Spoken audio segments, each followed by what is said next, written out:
नमस्कार, स्वागत है आपका न्यूज 11 भारत में। मैं हूं आसिया। झारखंड में कोविड-19 की संभावित तीसरी लहर के खिलाफ जंग की तैयारी चल रही है। मुख्यमंत्री हेमंत सोरेन खुद अस्पतालों में की जा रही व्यवस्थाओं का व्यक्तिगत रूप से निगरानी कर रहे हैं। अधिकारियों को जल्द से जल्द सरकारी अस्पतालों में बच्चों के अनुकूल PICU लगाने का निर्देश दिया गया है। मुख्यमंत्री ने जनता को यकीन दिलाया है कि सरकार का प्रयास है तीसरी लहर का सामना ही ना करना पड़े, लेकिन फिर भी अगर तीसरी लहर आती है तो झारखंड सरकार के पास इतनी तैयारी है कि इसे संभाल लिया जाएगा। एक रिपोर्ट। कि तीसरी लहर से जंग की तैयारी। तीसरी लहर ना आए, सरकार कर रही पूरा प्रयास। सामना करना भी पड़ा तो नहीं होगा जानमाल का नुकसान। कोरोना के संकट का चुनौती से कर रहे सामना। झारखंड में विकसित किए जा रहे हैं PICU वार्ड। मुख्यमंत्री अस्पतालों में व्यवस्था की कर रहे निगरानी।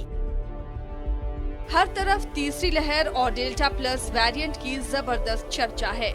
कहा जा रहा है कि अगस्त सितंबर में तीसरी लहर झारखंड में संभावित है। दूसरी लहर पर तकरीबन काबू पा चुके मुख्यमंत्री हेमंत सोरेन ने आज कहा कि तीसरी लहर नहीं आए तो बहुत बेहतर, और अगर ये आई भी तो पूरी तरह से उसका मुकाबला किया जाएगा। एक ऐसा वक्त से हम गुजर रहे हैं जो पूरा दुनिया के लिए चुनौती बना हुआ है, और झारखंड जैसे पिछड़े के लिए तो ये एक ऐसी चुनौती है कि हम सही तरीके से इस चीज को नहीं देख पाएंगे, उसको कर पाएंगे तो शायद ऐसे आपदा से निपटना और इससे गुजरने के बाद अपने पैरों पर खड़ा होना बहुत ही कठिन होगा। दूसरी लहर में सबसे ज्यादा परेशानी ऑक्सीजन को लेकर हुई थी। अब राज्य के तमाम बड़े अस्पतालों में ऑक्सीजन प्लांट लग चुके हैं। दूसरी समस्या होम आइसोलेशन को लेकर थी। लोग घरों में अपने कोविड पॉजिटिव मरीजों का इलाज करने लगे, और जब मरीज सीरियस हुआ तो अस्पताल की ओर दौड़ लगी। जाहिर है बहुत सारे लोग जान गंवा बैठे। इस बार सरकार ने होम आइसोलेशन प्रतिबंधित कर दिया है। हम पूरी तरह तैयार हैं। हमारी पूरी जो स्टेट मशीनरी है पूरी तरह तैयार है और बिल्कुल रेडी मोड में है। हमारे अस्पताल भी तैयार हैं और हमारा प्लानिंग यही है कि उसको आने ही ना दें। ऑक्सीजन फ्रंट पे कोई इशू नहीं है, इक्विपमेंट फ्रंट पे कोई इशू नहीं है। PSA प्लांट हमारे राज्य में 38 भारत सरकार ने सैंक्शन किए हैं और 15 अगस्त तक वो सब PSA प्लांट लग जाएंगे। तो हर अस्पताल को ऑक्सीजन का अपना उत्पादन होगा, उनको रहेगा। प्लस हमारे जितने CHC हैं, PHC हैं, वहाँ भी ऑक्सीजन सिलेंडर्स, ऑक्सीजन कंसंट्रेटर्स वो सब हमने उपलब्ध कराए हैं। वेंटिलेटर्स पे भी कार्य चल रहा है।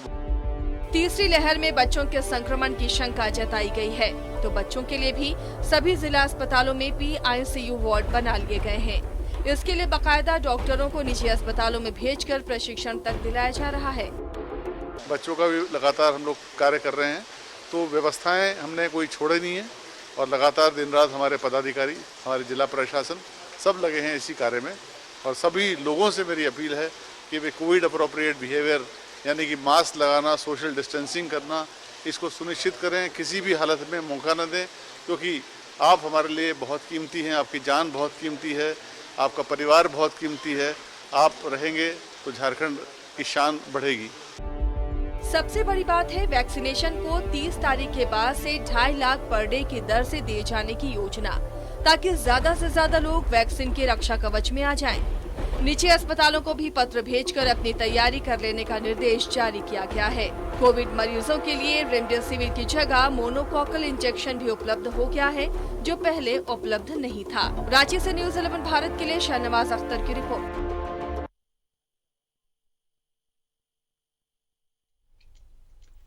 तो तीसरी लहर के लिए किस तरह तैयार हैं हम, क्या सावधानियां हमें बरतनी चाहिए और किस तरह से अभी कोविड को लेकर हमारा व्यवहार होना चाहिए, क्योंकि दूसरी लहर में केसेस कम होने के साथ ही ढील दी गई है इस स्वास्थ्य सुरक्षा सप्ताह में, लेकिन ऐसा ना हो कि इस ढील का हम नाजायज फायदा उठाएं और एक बार फिर से कोविड की तीसरी लहर को न्योता देते। तो अभी भी सावधानी बहुत जरूरी है। हमारे साथ इस वक्त एक्सपर्ट भी जुड़ रहे हैं, उनसे हम जानेंगे कि किस तरह से हम बचाव कर सकते हैं और तीसरी लहर के लिए कितने तैयार हैं हम, हमारी सरकार, हमारे अस्पताल कितने तैयार हैं। इस वक्त हमारे साथ जुड़े हुए हैं जमशेदपुर से डॉक्टर अरविंद लाल हैं, सिविल सर्जन, धनबाद से डॉक्टर राजकुमार आईडीएसपी इंचार्ज है हमारे साथ, और रांची से doctor Vinod Kumar civil surgeon हमारे साथ जुड़े हुए हैं। आप तीनों का बहुत बहुत स्वागत है। सबसे पहले डॉक्टर विनोद, आपसे सवाल, ये तीसरी लहर लगातार हम सुन रहे हैं आने वाली है, बहुत खतरनाक है। एक्चुअल में ये कितनी खतरनाक है? और जो दोनों लहरों की अगर हम बात करें तो फरवरी मार्च से शुरू होता हुआ हमने देखा है कोरोना का प्रकोप, लेकिन इस बार कहा जा रहा है कि ये पहले आएगा। क्या फिलहाल प्रिकॉशंस लेने चाहिए? कितनी खतरनाक ये लहर हो सकती है? क्या तैयारियां हैं? इस बार जो पहले बार जो कोरोना हुआ, वो कोरोना में वो उसकी जो आक्रामकता थी वो पहले बार से दूसरी लहर में ज़्यादा थी, और तीसरी लहर में कहा जा रहा है कि ये स्ट्रेन बदल के आएगा, डेल्टा स्ट्रेन, और इस पर बहुत सी दवाइयाँ कामयाब नहीं है। तो इसमें हम लोगों को जो कोरोना का प्रोटोकॉल है उसका पालन करते हुए, कि जैसे हमेशा मास्क लगाना, 2 गज की दूरी करना, बार बार साबुन से हाथ धोना, भीड़ भाड़ से बचना, और प्लस सबसे इम्पॉर्टेंट जो है उसमें है कि हम लोग कोरोना का टीका लगवाएं। और कोरोना का टीका लगवाने के बाद अगर ये बीमारी होती भी है तो इसकी आक्रामकता उतनी नहीं रहती है। इसलिए हमको इन चारों बातों पर ध्यान देना है, वैक्सीनेशन हो और जितना कोरोना का प्रोटोकॉल है उसका पालन करें। इसके लिए जो सदर अस्पताल है वो इस बार ये कहा जा रहा है कि हो सकता है कि जो थर्ड वेव आए वो बच्चों को ज़्यादा प्रभावित करे। तो इसके लिए हमारे जो सदर अस्पताल हैं वो एक तरह से पूरी तरह से तैयार हैं। सरकार का और प्रशासन का सहयोग है। हमने 50 बेड का बच्चों के लिए अलग से अस्पताल बनाया है, जिसमें 20 बेड आईसीयू है और 30 बेड हाई डिपेंडेंसी यूनिट या एसडीयू जिसको हम लोग बोलते हैं, वो बनाए हुए हैं कि जो आईसीयू से जो बच्चे ठीक होके आएंगे वो फिर एसडीयू में स्टेप डाउन जैसा वार्ड हुआ और फिर ठीक होके घर जाएंगे। जी चलिए, डॉक्टर लाल भी हमारे साथ जुड़े हुए हैं जमशेदपुर से। डॉक्टर, बच्चों के लिए ये वेव ज़्यादा खतरनाक होगी, ये अंदाज़ा फिलहाल विशेषज्ञ लगा रहे हैं। बड़े तो टीका लगाकर खुद को सिक्योर कर रहे हैं, लेकिन बच्चों के लिए अभी वैक्सीन आई नहीं है। तो कैसे बच्चों को महफूज रखा जाए? क्योंकि उनके पेरेंट्स से वो बाहर जा रहे हैं, घर में जब आते हैं वो वैक्सीनेट हैं, चलिए वो कोरोना की आक्रामकता से बचेंगे, लेकिन बच्चों पर उसका असर नहीं हो, उसके लिए क्या सावधानी बरतें?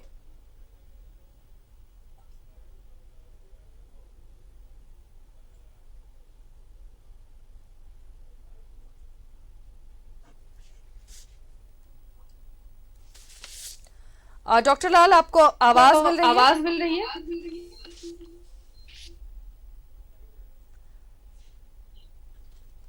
डॉक्टर लाल, क्या आप सुन पा रहे हैं?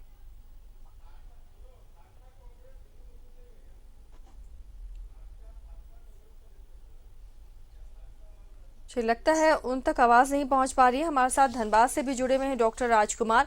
डॉक्टर राजकुमार, यही सवाल आपसे, बच्चों के लिए खतरनाक ये थर्ड वेव बताया जा रहा है, तो कैसे हम बच्चों को बचाएं? क्योंकि बड़े तो वैक्सीनेट हो चुके रहेंगे, बच्चे तो अभी तक उनके लिए कोई वैक्सीन बनी नहीं है, तो ऐसे में उनके लिए खतरा बहुत ज्यादा है।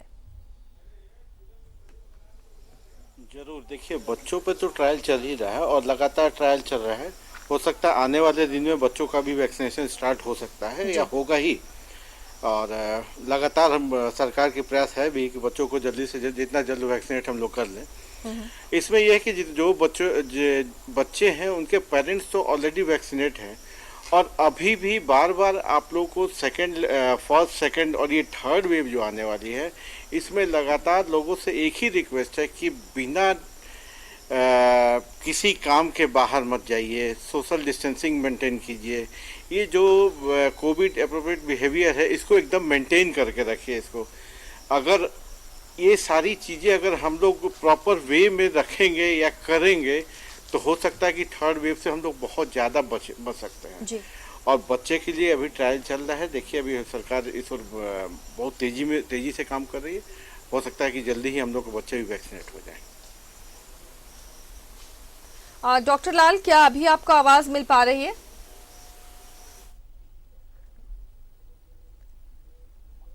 डॉक्टर अरविंद लाल, क्या आप सुन पा रहे हैं? चलिए, नेटवर्क इशू हो रहा है, शायद उन तक आवाज नहीं पहुंच पा रही है। डॉक्टर विनोद, पिछली बार या दूसरी लहर में हम देखें तो ऑक्सीजन की बहुत ज्यादा कमी हो गई थी, बहुत परेशान लोग हुए थे, मारामारी हो रही थी ऑक्सीजन के लिए। अब तीसरी लहर के लिए क्या पूरी तरह से अस्पताल तैयार है कि अचानक अगर कोरोना पॉजिटिव का ग्राफ बढ़ता है तो उससे निपट सके हम? इस बार ऑक्सीजन की कोई कमी मेरे यहाँ नहीं है। एक CSR के तहत एक 20,000 लीटर का ऑक्सीजन LMO प्लांट मिला हुआ है सिंगापुर के कंपनी से। और जो हमारी जो बिल्डिंग कंस्ट्रक्शन कंपनी है जिसने अस्पताल को बनाया, उसने 6,000 लीटर का एक लिक्विड प्लांट दिया। इसके अलावा भारत सरकार की तरफ से एक हम लोग के यहाँ PSA प्लांट है जो वो इंस्टॉल हो चुका है। वो जो दोनों लिक्विड ऑक्सीजन प्लांट हैं उनका प्लेटफॉर्म बन रहा है और वो विद इन ए मंथ वो भी तैयार हो जाएगा और उससे पूरे ऑक्सीजन की सप्लाई की कोई कमी नहीं रहेगी। इसके अलावा भी हम लोग क्या जो मैनीफोल्ड पहले से लगा हुआ है और सिलेंडर्स और जंबो सिलेंडर्स काफ़ी मात्रा में मेरे यहाँ पड़े हुए हैं, लेकिन लिक्विड ऑक्सीजन प्लांट बन जाने से ऑक्सीजन की किसी तरह की कमी नहीं रहेगी मेरे यहाँ। चलिए, तो तैयारियां हो रही हैं। जो दूसरी लहर में परेशानी हुई थी, डॉक्टर अरविंद लाल का रुख करते हैं। डॉक्टर अरविंद, आपको आवाज मिल पा रही है अभी? डॉक्टर अरविंद, क्या आवाज मिल पा रही है अभी? आवाज मिल रही है। डॉक्टर, इस बार सेकेंड लहर को हमने देखा, बहुत ज्यादा दिक्कतें हुई, मुश्किलें हुई। शुरुआती जो 15-20 दिन थे, बेड की किल्लत, ऑक्सीजन की किल्लत, रेमडेसिविर के लिए मारामारी। अब फिलहाल तीसरी लहर के लिए कितनी तैयारियां आपको धनबाद में दिख रही हैं? क्या और तैयारियां बाकी हैं? किस तरह निपटने के लिए तैयार दिख रहे हैं हम? देखिए, तीसरी लहर के लिए हम लोगों को जो सूचना मिल रही है, इसमें बच्चे ज्यादा इफेक्टेड होते हैं, तो हम लोग बच्चे को ध्यान में रख के ही अपनी सारी तैयारियां कर रहे हैं। जैसे कि आप लोगों को पता है कि टोटल पॉपुलेशन का 40% 0 to 18 ईयर्स के बच्चे होते हैं। उसमें संभावना है कि 50% बच्चे हैं उनको कोरोना का संक्रमण हो सकता है, जिसमें से 10% ऐसे बच्चे होंगे जिनको एडमिशन की जरूरत पड़ेगी अस्पताल में, और उसमें से 1% बच्चे जो हैं जिनको ICU की जरूरत पड़ेगी। सब घटनाओं को देखते हुए हम लोगों ने 15 दिन पहले ही DC साहब की अध्यक्षता में जितने भी जमशेदपुर के जो पीडियाट्रिक एसोसिएशन है, जितने भी स्पेशलिस्ट डॉक्टर्स हैं, उनके साथ हम लोगों ने एक विशेष बैठक की थी। इसमें ये निष्कर्ष निकाला गया था कि हम जिले में 250 ICU बेड बच्चों के लिए तैयार करके रखना है। इसके लिए हम लोगों को स्टेट से भी पूरा समर्थन मिल रहा है, वहां से भी लिस्ट मांगा गया है। और हम लोगों ने अपने स्वास्थ्य विभाग में, सरकारी स्वास्थ्य विभाग में, सदर अस्पताल में 20 बेड का, 50 बेड का कांटीलाल गांधी अस्पताल को अभी हम लोग कोविड वार्ड बना के संचालित कर रहे हैं, और 10 बेड का घाटशिला में जो अनुमंडल अस्पताल है वहाँ हम लोग ने बनाने की प्रक्रिया शुरू कर दी है। करीब काम पूरा हो चुका है। उसको हम लोग सभी को पाइपलाइन से जोड़ने का प्रयास कर रहे हैं। सिर्फ घाटशिला में ही हमारा जो है पाइपलाइन का काम अभी तक शुरू नहीं हुआ है, लेकिन वार्ड को जो बनाने की प्रक्रिया है वो पूरी हो चुकी है। और जितने भी बाकी हमारे 8 सामुदायिक स्वास्थ्य केंद्र हैं, वहाँ पर हम लोग 5-5 बेड का ऑक्सीजन युक्त बच्चों के लिए वार्ड बनाने की हम लोग प्रक्रिया के अंतिम चरण में है। और जितने भी उनके लिए संबंधित दवाइयां हैं और चाइल्ड फ्रेंडली वार्ड बनाने के लिए हम लोगों ने पूरे सभी अस्पताल में उस तरह का फोटोग्राफी किया है, दीवार में लेखनी किया है, और प्ले स्कूल के जो सामान हैं वो हम लोग व्यवस्था कर रहे हैं। करीब वो सामान आ चुका है, ताकि बच्चों को घर ऐसा वातावरण मिले और जल्दी वो स्वस्थ होकर अपने अस्पताल से घर चले जाए। चलिए डॉक्टर विनोद, बच्चों के लिए तो खतरनाक ये वेव बताई जा रही है। इसके लिए कहना है कि जो विशेषज्ञ हैं कि बहुत ज़्यादा दिन नहीं, 1 महीने या 2 महीने के बाद या 3 महीने के बाद ये तीसरी लहर दस्तक दे सकती है। तो कैसे हम अपने बच्चों को तैयार करें? प्रिकॉशंस के बावजूद कुछ चीज़ें जो बच्चों को हम इस महामारी से, इस बीमारी से लड़ने के लिए तैयार कर सकते हैं?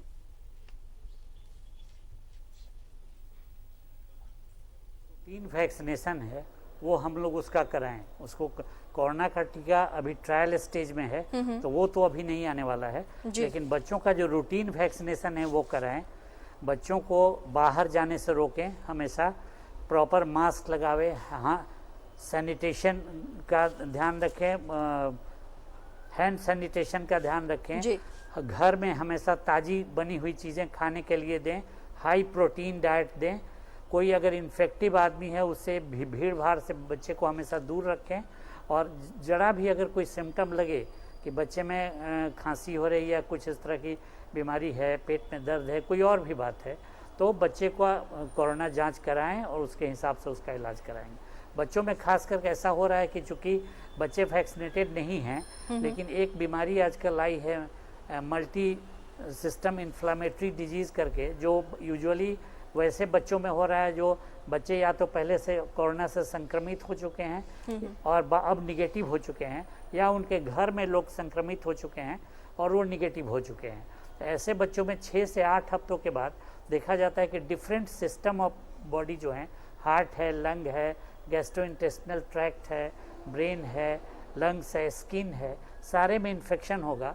और बच्चा अगर बहुत कमज़ोर हो जाए, उसका बुखार नहीं उतरे, उसको वॉमिटिंग हो, डायरिया हो, कमजोरी बहुत ज़्यादा हो, तो इस तरह के बच्चों में ये एक बीमारी होती है।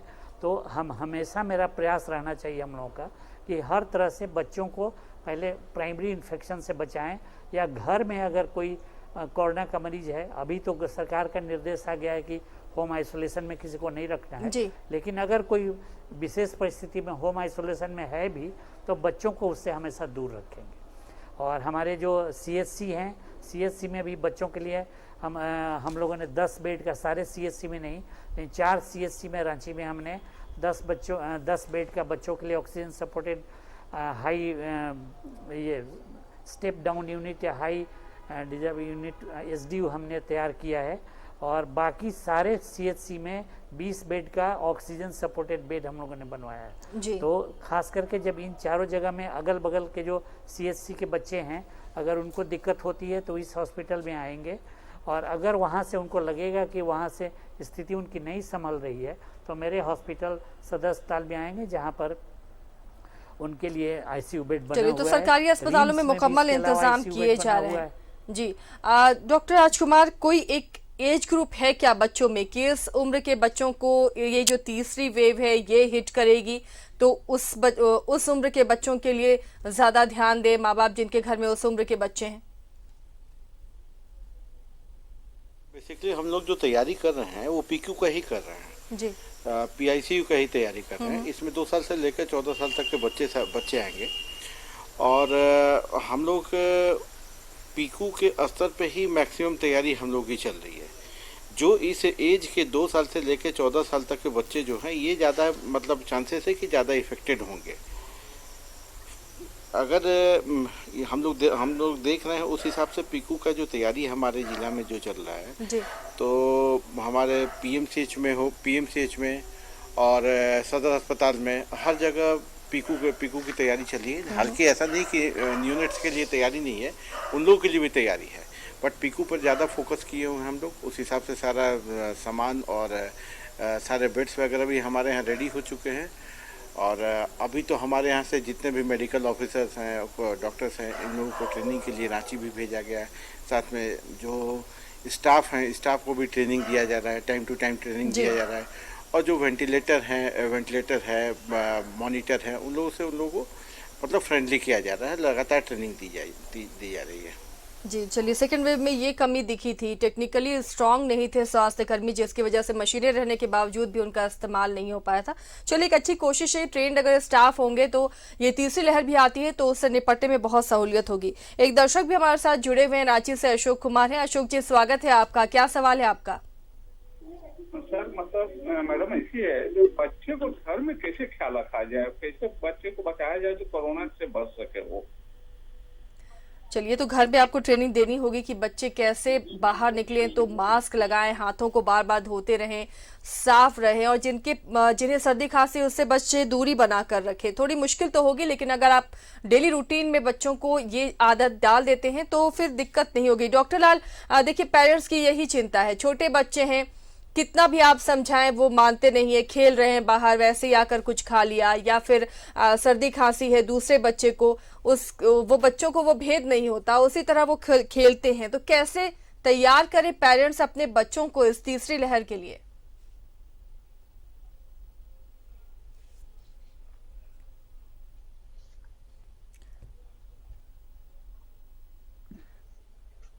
चलिए, लगता है डॉक्टर लाल से संपर्क हमारा फिर से कट गया है, कोशिश करेंगे वो जुड़े तो उनसे सवाल लें। डॉक्टर विनोद, ये आपने इसका जवाब दिया था, लेकिन एक दर्शक अशोक रांची से वो जानना चाहते हैं कि बच्चे बहुत ज़्यादा ये समझ नहीं पाते हैं और कई बार ऐसा होता है कि वो खेल खेल में ही संक्रमण की चपेट में आ सकते हैं। कैसे वो तैयार करें, कैसे बच्चों की इम्यूनिटी को इतनी स्ट्रांग करें कि कोरोना की जो तीसरी लहर है उससे बच्चे बच सकें? मैंने अभी बताया कि बच्चों को सबसे पहले जो उनका रूटीन इम्यूनाइजेशन है वो देंगे, और बच्चे को खाने पीने का ध्यान हमेशा रखना है कि बाहर की चीज़ें नहीं दें। बरसात का दिन है, उनको इन्फेक्शन नहीं हो, फ्रीज का चीज़ अवॉइड करें, गर्म पानी पीने के लिए दें। बाहर जब भी बच्चे निकलें तो भीड़ से अलग रहें। अभी तो सारे स्कूल बंद हैं, ऑनलाइन क्लासेज हो रहे हैं, तो इसमें बच्चे को आराम से हम लोग घर में करेंगे और कुछ दिन में बच्चे खुद सीख जाएंगे। उनको सिखाने की ज़रूरत है, उनको जो प्रोटोकॉल है कोरोना का जो, उसको हम लोग पालन करने की आदत डालें और उससे हम लोग उनको बचा सकते हैं। चलिए, तो कोरोना प्रोटोकॉल की आदत डालनी होगी तमाम पेरेंट्स को अपने बच्चों में, ताकि तीसरी लहर से हम बच सके। डॉक्टर राजकुमार, कोई डेट ऐसे जो विशेषज्ञ बता रहे हैं कि 3 महीने बाद कोरोना की तीसरी लहर आ सकती है, लेकिन अगर हम पिछले 2 बार को देखें तो फरवरी मार्च से कोरोना ज्यादा पीक पर रहा है, तो क्या इस बार बहुत जल्दी आएगा? किस तरह एनालिसिस विशेषज्ञ कर रहे हैं, कैसे हम ये माने 3 महीने बाद तीसरी लहर के लिए हमें तैयार रहना है? देखिए, बार बार जो एनालिसिस हो रहा है या हमारे एपिडेमियोलॉजिस्ट जो है बता रहे हैं कि एक पर्टिकुलर टाइम है, उस टाइम पे थर्ड वेव आएगा, लेकिन हम लोग इस बारे में सचेत रहें कि हम लोग थर्ड वेव को आने क्यों दें। थर्ड वेव को आने से पहले जो भी प्रिकॉशंस है, जो भी हमारा टेस्टिंग है, ट्रैकिंग है, जो वेरिएंट है, जो डेल्टा वेरिएंट जो हमारा ये वायरस है, उसके सिम्टम्स जो भी दिख रहे हैं या जो, तो हम लोग उस हिसाब से ही पहले से अपने आप को तैयार रखते हैं, ताकि मतलब थर्ड वेव हमको फेस करना ही नहीं पड़े। जब अभी भी हम लोग धनबाद में हमारे स्टेशन बस स्टैंड हर जगह हम लोगों ने फिक्स कर रखा है अपने सेंटर को कि वहाँ पर टेस्टिंग करना ही है। बाहर से जो आएंगे उनका टेस्टिंग होगा ही, और जिनका पॉजिटिव है उसका ट्रैकिंग करना ही है। अभी हम लोगों ने अपने डिस्ट्रिक्ट में एकदम होम आइसोलेशन तो दे ही नहीं रहे, होम आइसोलेशन की बात ही नहीं उठ सकती है। तो जो भी है हमारे यहाँ पे, जैसे भी अगर पॉजिटिव पेशेंट है मतलब जो डेली के डेली बुलेटिन में 4, 5, 6 जो भी आते हैं, उन लोगों को एकदम ट्रैक करके हम लोग और ट्रैक भी करते हैं, उनको एडमिट भी कराते हैं। तो कोशिश यही है कि ये सारा चीज़ करते हुए हम लोग थर्ड वेव को आने से रोकें। पहला प्रायोरिटी हम लोग का यही रहेगा जी। और लगातार इसमें हम लोग कोशिश में लगे हुए हैं। इनकेस अगर आता है तो उसकी तैयारी भी है हमारे यहाँ। सारा चीज़ अभी तो सारे PSA भी मतलब इंस्टॉल हो रहा है, PMCH में भी इंस्टॉल हो रहा है, सेंट्रल हॉस्पिटल में भी, सदर हॉस्पिटल में भी, हर जगह इंस्टॉल हो रहा है। अब जो सेकेंड वेव में जो परेशानी हम लोग झेले थे, वो परेशानी शायद इस बार हम लोग ना झेलें, और इसके लिए हम लोग एकदम तैयार हैं कि वो परेशानी ऑक्सीजन वाली नहीं आएगी अपनी बार, क्योंकि हर जगह मैनिफोल्ड वगैरह सारे कुछ हमारे रेडी हो गए हैं। बेड्स भी रेडी हैं, वेंटिलेटर भी रेडी हैं, हमारे डॉक्टर्स और हमारे जो टेक्निकल स्टाफ हैं उन लोगों को भी ट्रेनिंग सारी दी जा चुकी है।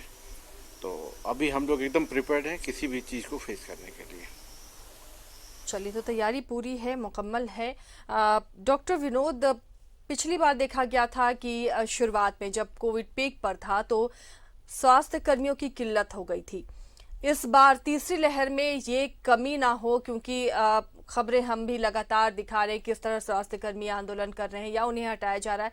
क्या अभी इसकी ज़रूरत नहीं है? तीसरी लहर को देखते हुए क्या और ज़्यादा ऐसे मेडिकल स्टाफ की ज़रूरत नहीं पड़ेगी अस्पतालों में, जब बेड बढ़ाए जा रहे हैं?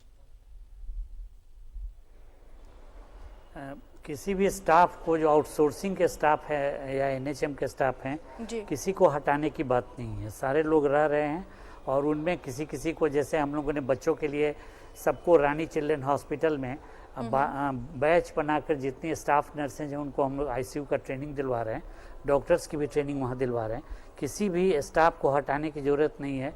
अलबत्ता हम लोग कंप्यूटर ऑपरेटर और भी जो स्टाफ हम लोग को ज़रूरत है वो प्रशासन के सहयोग से या आउटसोर्सिंग कंपनी से ले रहे हैं और टीम बना रहे हैं। खास करके जो अभी हमारी स्ट्रेटजी है कि ये हटिया और रांची स्टेशन में जितने भी बाहर से लोग आ रहे हैं सबकी जांच कराई जाए, और उसके लिए हमने वहाँ पर टीम बनाई है, मॉर्निंग में, रात में और दोपहर में।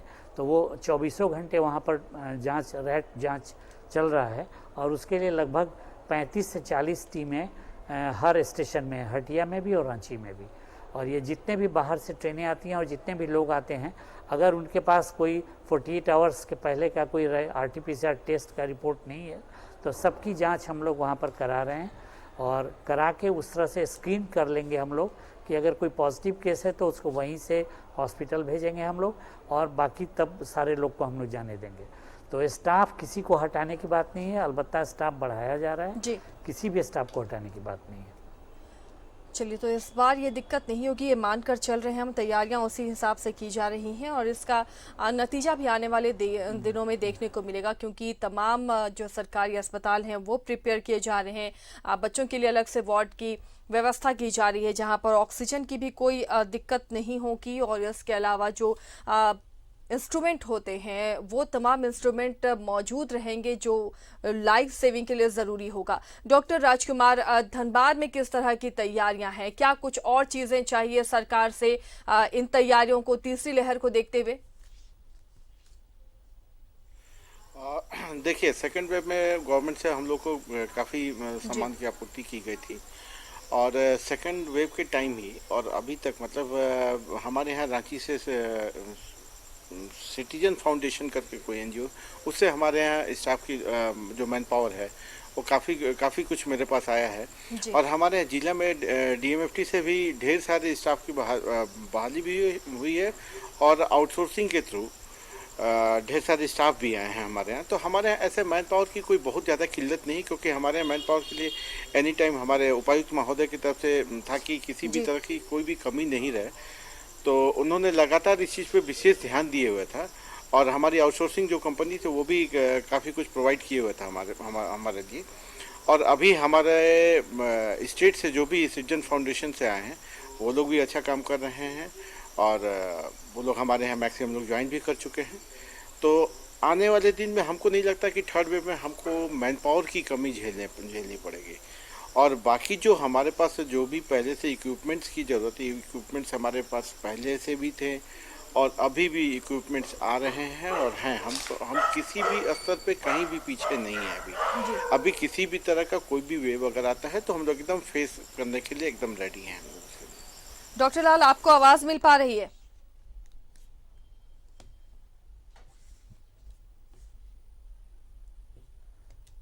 डॉक्टर लाल, आवाज मिल रही क्या आपको?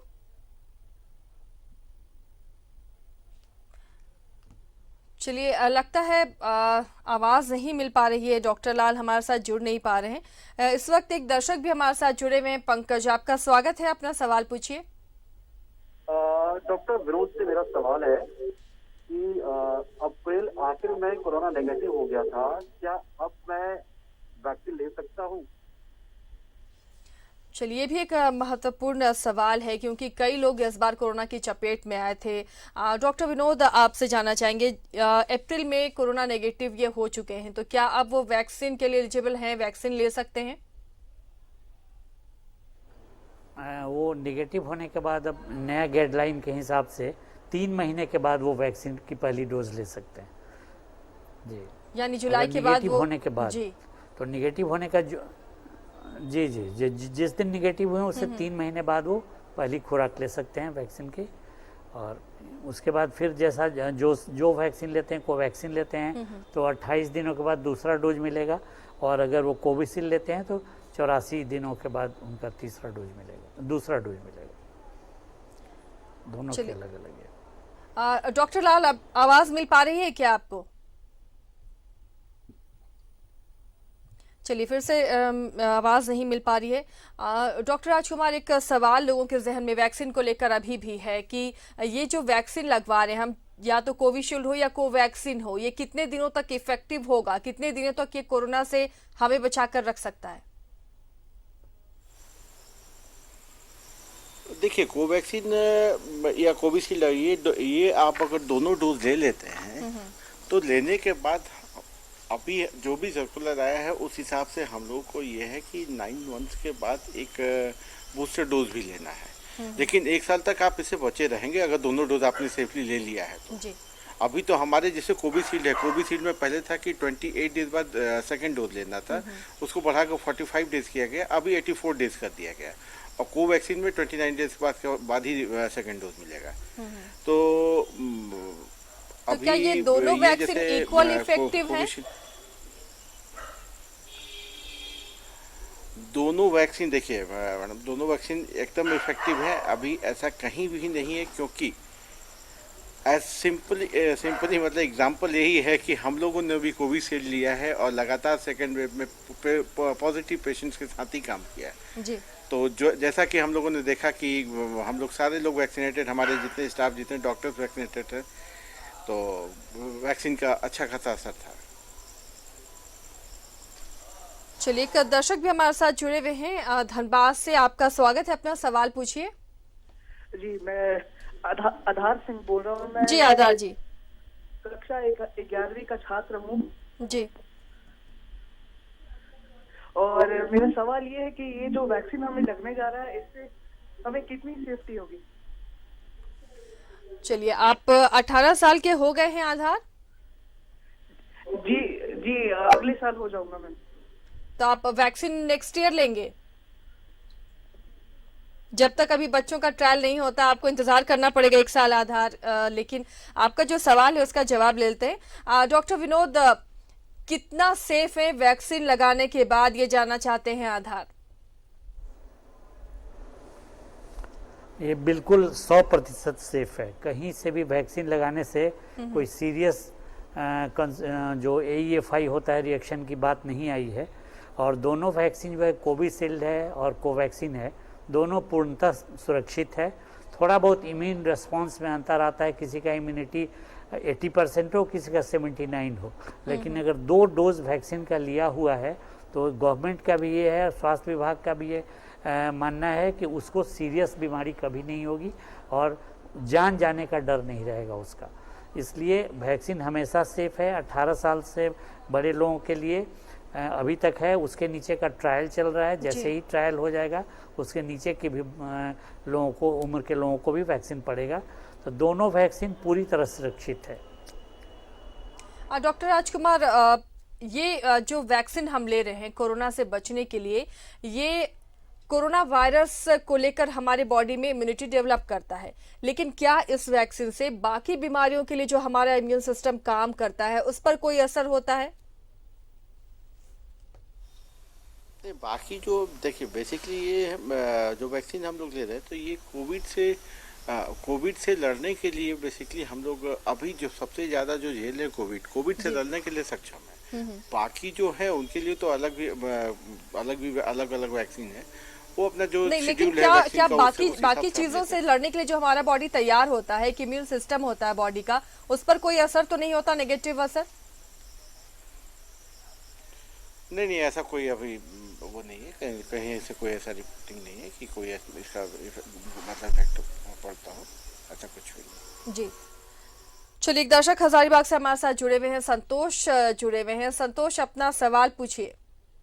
मैम, मैं संतोष कुमार ठाकुर, एडवोकेट हूँ, सिविल कोर्ट हजारीबाग से। जी। मैं ये जानना चाहता हूँ कि कोविशील्ड और कोवैक्सीन 2 वैक्सीन है। हेलो जी, मैं Santosh Kumar Thakur, advocate, civil court Hazaribagh से बोल रहा हूँ। मैं ये जानना चाहता हूँ कि जो वैक्सीन कोविशील्ड लिए हैं, क्या वो अगर कोवैक्सीन लेते हैं तो उसका क्या इंटरेक्शन हो सकता है, या जो कोविशील्ड लिए हैं वो कोवैक्सीन लेते हैं तो उस पर क्या उसका एंटी प्रभाव हो सकता है? यानी आपका कहना है कि दोनों वैक्सीन अगर अलग अलग ले लिया तो क्या उससे प्रभाव होगा, या फिर दोनों वैक्सीन का अंतर समझना चाह रहे हैं? यस।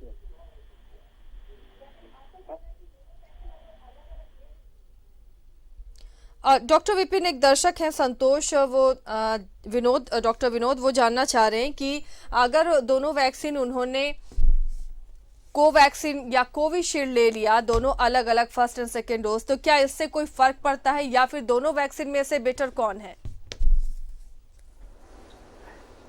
दोनों वैक्सीन में मैंने अभी बताया कि कोवैक्सीन के बारे में ये कहा जा रहा है कि उसका इम्यून रिस्पॉन्स थोड़ा सा ज़्यादा है जी, लेकिन दोनों वैक्सीन सेफ है।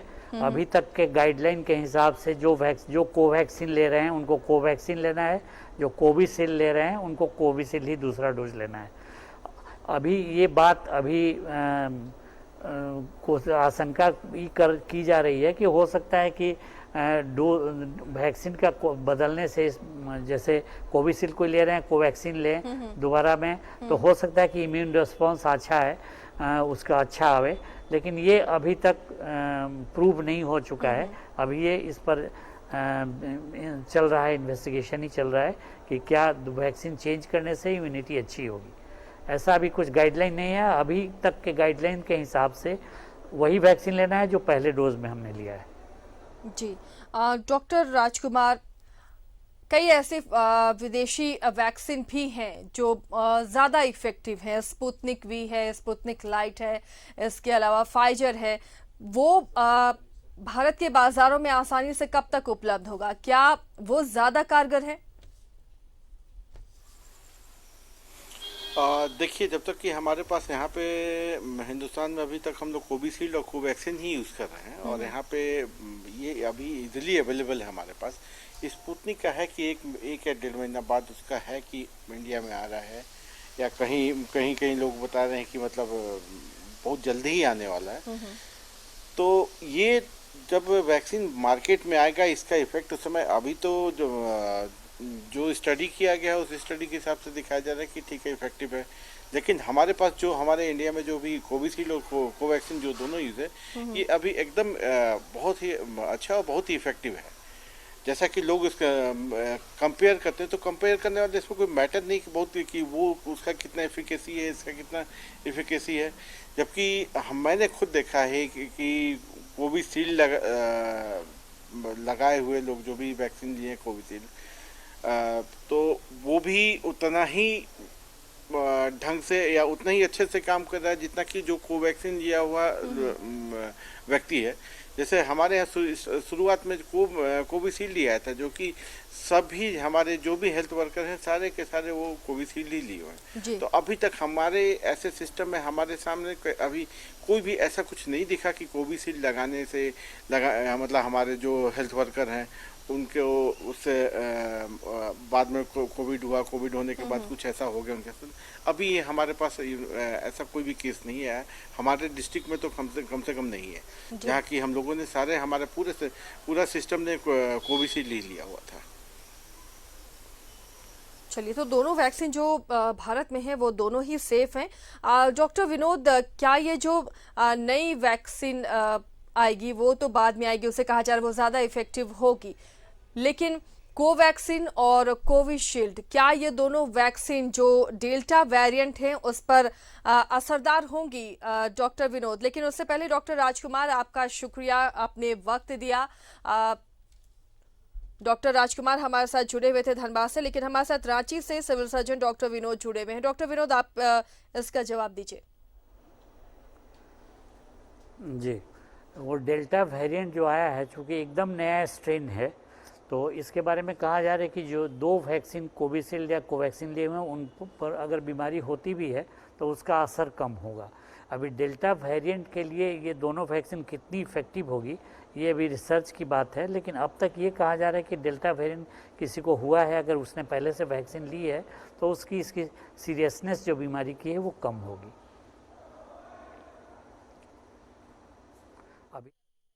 साथ कॉलर भी जुड़ रहे हैं, लगातार अपनी अपनी बात वो रख रहे हैं, डॉक्टर से सलाह लेना चाह रहे हैं। आगे भी हम इस पर चर्चा करते रहेंगे, तीसरी लहर को लेकर कितने तैयार हैं हम, क्या तैयारियां हैं, किस तरह प्रिकॉशन लेना चाहिए।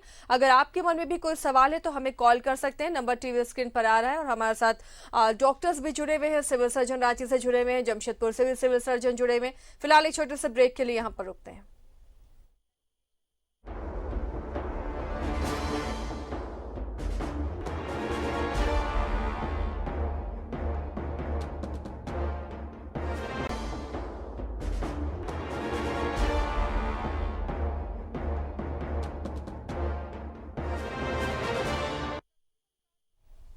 ब्रेक के बाद एक बार फिर आपका स्वागत है। कोरोना की दोनों लहर का कहर देखकर इसकी तीसरी लहर का डर लोगों को अब डरा रहा है।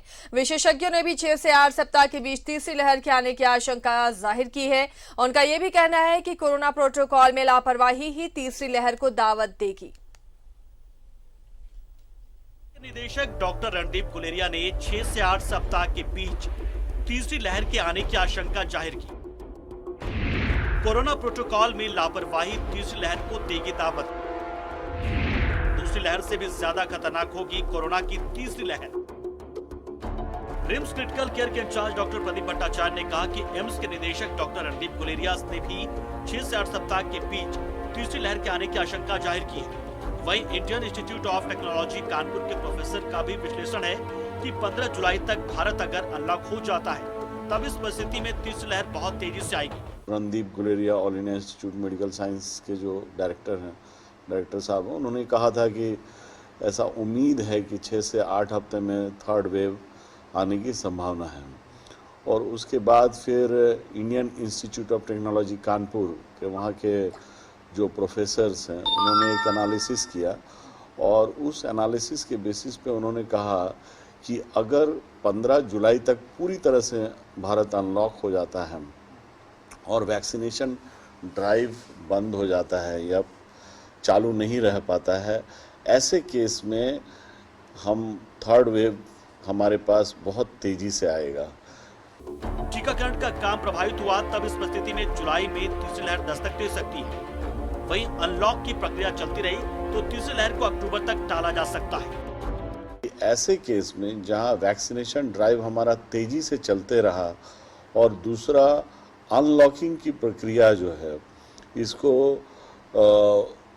गवर्नमेंट जो है किसी तरह से पूरी तरह से इम्प्लीमेंट ना करे, है ना, लॉकिंग जारी रहे और लॉकिंग के अलावा जो मास्क पहनने की हिदायत है और डिस्टेंस मेंटेन करने की हिदायत है और गैदरिंग नहीं करने की हिदायत है, इन सब चीज़ों को अगर स्ट्रिक्टली फॉलो किया जाए तो हम इस थर्ड वेव को धीरे धीरे करके अक्टूबर तक टाल सकते हैं। कोरोना के तीसरी लहर को रोकने के लिए लॉकिंग, कोरोना के संक्रमण से बचाव के प्रति लोगों की जागरूकता और वैक्सीनेशन सबसे जरूरी है। फिलहाल तीसरी लहर की आशंका को देखते हुए पहले से तैयारियां चल रही हैं, क्योंकि देश में कोरोना की दूसरी लहर के खतरनाक होने के लिए जिम्मेदार डेल्टा वेरिएंट के अब डेल्टा प्लस में तब्दील होने के बाद तीसरी लहर की आशंका भी गहराने लगी है। कुछ एक्सपर्ट अगले 1.5 से 2 महीने में तीसरी लहर के आने की भविष्यवाणी भी कर रहे हैं। न्यूज़ 11 भारत के लिए रांची से कैमरा पर्सन सुशील के साथ सत्यव्रत किरण की रिपोर्ट। तो चलिए, लापरवाही खतरनाक साबित हो सकती है और इस लापरवाही से बचना होगा हमें, तभी हम तीसरी लहर को रोक सकते हैं। सरकार अपनी तरफ से तैयारियां पूरी कर रही है, डॉक्टर्स तैयार हैं, ट्रेनिंग दी जा रही है मेडिकल स्टाफ्स को ताकि तीसरी लहर से लड़ने के लिए वो तैयार रहें, क्योंकि इस बार विशेषज्ञों का कहना है कि बच्चों पर यह संक्रमण इस बार ज्यादा असर करेगा। डॉक्टर लाल हमारे साथ जमशेदपुर से जुड़े हुए हैं, सिविल सर्जन हैं। डॉक्टर लाल, इस बार जो वेरिएंट है कोरोना का डेल्टा प्लस, इसे लेकर लोग बहुत डरे हुए, और खासकर जब बात बच्चों पर आ जाती है तो हर माँ बाप खौफ में आ जाता है। किस तरह से हम प्रिकॉशन बरतें कि बच्चों तक ये बीमारी ना पहुंचे? जो सरकार धीरे धीरे अनलॉक कर रही है चीजों को, वो कब तक पूरी तरह से हमें अनलॉक नहीं होना होगा ताकि कोरोना का जो लहर है, कोरोना की तीसरी लहर है, उसे रोका जा सके? देखिए, सबसे बड़ी बात तो ये है कि मेरी आवाज आपको आ रही है? जी जी बिल्कुल। जी बिल्कुल। सबसे बड़ी बात ये है कि जो हम लोग का जो प्रोटोकॉल है, शुरू से ही हम लोग को, जब से ये कोरोना का लहर हम लोग के बीच में आया है, कि सोशल डिस्टेंसिंग मेंटेन करना है, मास्क पहनना है और हाथ समय समय पर हाथ को साफ धोना है, सैनिटाइज करना है। इन सब बातों के अलावा आने वाले दिन में जो बच्चों के प्रति तो ये लहर की संभावना व्यक्त की जा रही है, उसके लिए हम लोग को ध्यान रखना होगा कि बच्चों को कम से कम घर से बाहर निकलने दें जी। और बच्चे जो चीज यूज करते हैं, जैसे मोबाइल हुआ, खेलने का सामान हुआ, कंप्यूटर हुआ, इसको समय समय पर सैनिटाइज करें। कम से कम बच्चे घर से बाहर निकलें, लोगों को आवागमन घर में कम हो और बच्चों को हाई प्रोटीन डाइट दें। हाई प्रोटीन डाइट बच्चों के लिए आज के दिन में बहुत ही जरूरी है।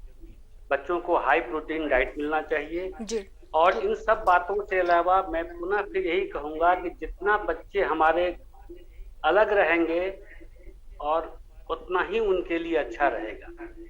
आजकल बच्चे जंक फूड बहुत ज्यादा खाते हैं, उससे बच्चों को परहेज करना है और घर में जो पेरेंट्स हैं उनको इस चीज का ध्यान रखना है। बच्चे कम से कम सामानों को छुएं और घर में ही ज्यादा समय बिताएं, ये बहुत ही जरूरी है। बिल्कुल, और लगभग 2 साल का वक्त होने जा रहा है डॉक्टर। ऐसे में बच्चे भी घर में रह रहकर अब चिड़चिड़ा गए हैं, उनके भी बिहेवियर में अब चेंजेस देखने को मिल रहा है। बहरहाल फिलहाल ये प्रिकॉशन तो करनी पड़ेगी क्योंकि जान का सवाल है। एक दर्शक हमारे साथ जुड़े हुए हैं, सतीश, आपका स्वागत है, अपना सवाल पूछिए। हेलो जी मैडम, ये पॉजिटिव होने के बाद कितना दिन के बाद वैक्सीन ले सकते हैं? अभी डॉक्टर विनोद ने बताया कि 3 महीने के बाद जो कोरोना की अभी गाइडलाइन है या वैक्सीन की जो गाइडलाइन आई है, नहीं, आप जिस डेट को नेगेटिव हुए हैं उस डेट से 3 महीने के बाद आप वैक्सीनेट हो सकते हैं, वैक्सीन ले सकते हैं।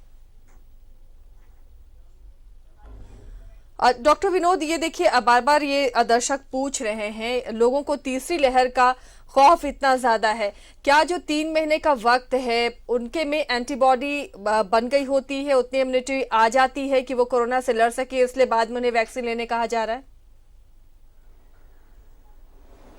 कोविड एंटीबॉडी टाइटर कराने से तो ये लगा कि दूसरे डोज पड़ने के बाद 1 हफ्ते के बाद लगभग पूरे लड़ने की ताकत, पूरी इम्यूनिटी आ जाती है बॉडी में।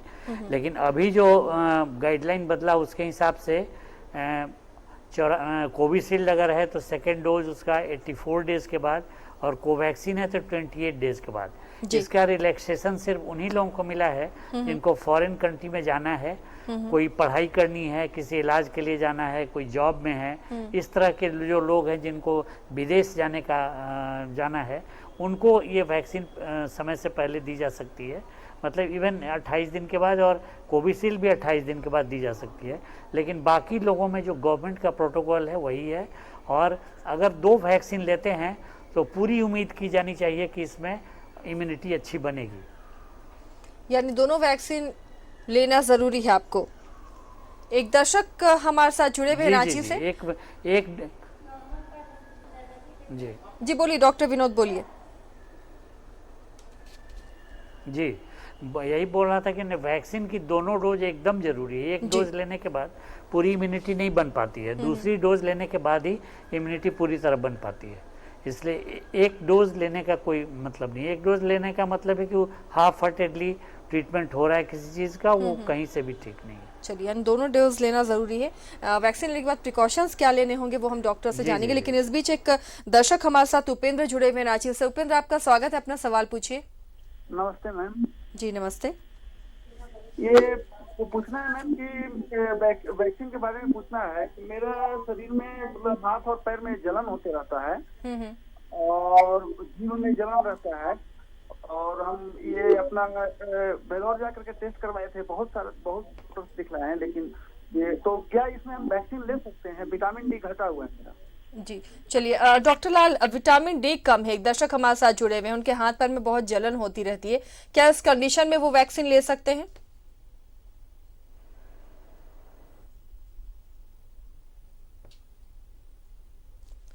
डॉक्टर लाल आवाज मिल रही है आपको? डॉक्टर लाल, दर्शक हमारे साथ जुड़े हुए थे, उन्होंने कहा कि उन्हें विटामिन डी की एफिशिएंसी है, कमी है, हाथ पैर में उनके जलन होता रहता है, इस कंडीशन में क्या वो वैक्सीन ले सकते हैं? आवाज नहीं आ रही है। आवाज मिली है डॉक्टर आपको? चलिए, डॉक्टर विनोद से इसका जवाब ले लेते हैं। डॉक्टर विनोद, आपने सुना होगा सवाल दर्शक का, विटामिन डी की कमी है, हाथ पैर में जलन होता है, तो क्या इस कंडीशन में वो वैक्सीन ले सकते हैं? कितना सेफ होगा वैक्सीन लेना? 100% सेफ है, वैक्सीन लेने में कोई दिक्कत नहीं है। वैक्सीन लेने का अब कंट्राइंडिकेशन सिर्फ 2 ही बचा है। एक तो उम्र 18 साल से कम अगर है, या अगर वैक्सीन के किसी कंपोनेंट से उनको एलर्जी है तभी वैक्सीन नहीं ले सकते हैं। पहले प्रेग्नेंट लेडी को या जो लैक्टेटिंग मदर थी, दूध पिलाती हुई बच्चों को जो माँ थी, उनको मना था, अब वो भी अलाउ कर दिया गया। इसलिए अब कंट्राइंडिकेशन सिर्फ वैसे लोगों को है जो 18 साल से कम उम्र के हैं या जिनकी वैक्सीन के किसी कंपोनेंट से एलर्जी है। बाकी डायबिटीज, हार्ट के डिजीज, किडनी के डिजीज कोई भी हो, सारे लोगों के लिए वैक्सीन सेफ है और ले सकते हैं बिना डर के। एक दर्शक हमारे साथ प्रदीप जुड़े हुए हैं। प्रदीप, आपका स्वागत है, अपना सवाल पूछिए। एक चीज जानना चाह रहे थे कि हमने पहला जी प्रदीप, सवाल पूछिए। हाँ मैडम, बोलना चाह रहे थे कि मैं पहला डोज में दवा का कोवैक्सीन लिया है जी, और उसका टाइमिंग 28 डेज हो चुका है। लेकिन अभी तक जब सेंटर पर गए मैडम तो वो कोवैक्सीन हमको नहीं मिल पा रहा है। 14 दिन पार कर चुका, तो इस स्थिति में हम कौन सा वैक्सीन ले सकते हैं या लेट से भी ले सकते हैं? जी चलिए, इसका जवाब डॉक्टर विनोद से पूछते हैं। डॉक्टर विनोद, कोवैक्सीन ले चुके हैं, 28 दिन उनको हो चुका है, लेकिन अब सेंटर पर कोवैक्सीन नहीं मिल पा रहा है, तो क्या वो दूसरा यानी कोविशील्ड ले सकते हैं या फिर कुछ दिन और इंतजार करने पे कोई दिक्कत तो नहीं होगी?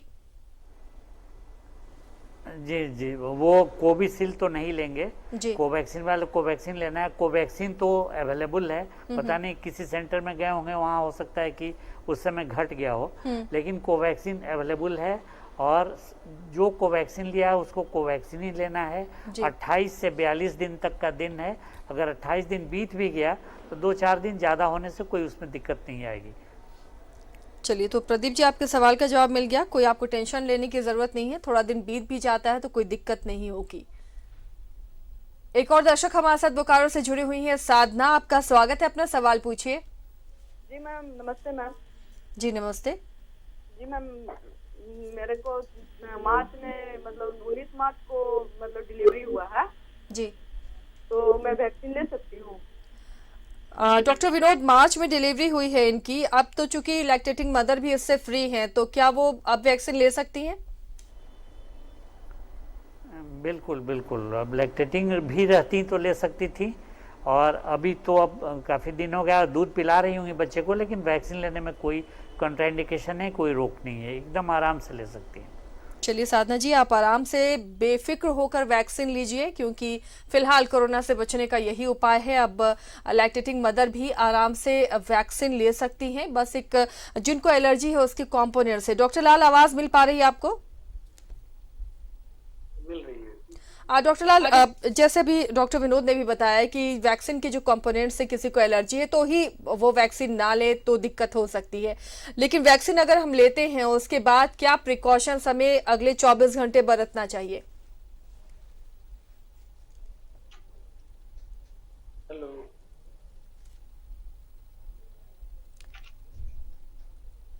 डॉक्टर लाल तक आवाज नहीं पहुंच पा रही है। डॉक्टर विनोद, आपसे ही ये सवाल, वैक्सीन अगर कोविशील्ड या कोवैक्सीन कोई भी वैक्सीन लेते हैं उसके बाद क्या प्रिकॉशंस लेने चाहिए 24 घंटे तक या आने वाले कुछ दिनों तक, कुछ इसके लिए भी गाइडलाइन है?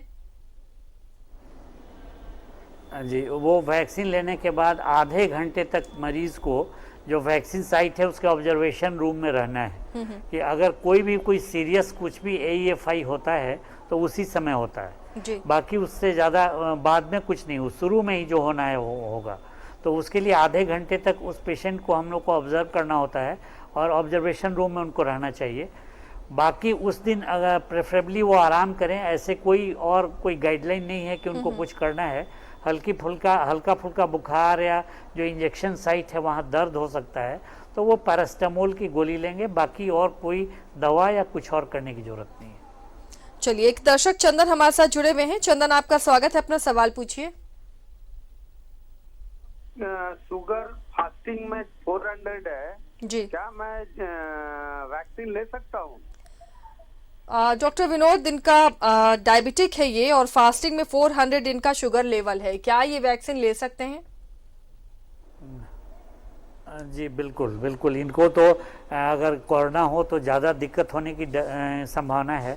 इसलिए डायबिटीज़ हो, हार्ट डिजीज हो, किडनी की बीमारी हो, कोई और बीमारी हो, उस सारे लोग को वैक्सीन लेना है, कोई रोकने की बात नहीं है। तो क्या इसके साथ साथ जो दवाएं इनकी चल रही है वो कंटिन्यू रखना है?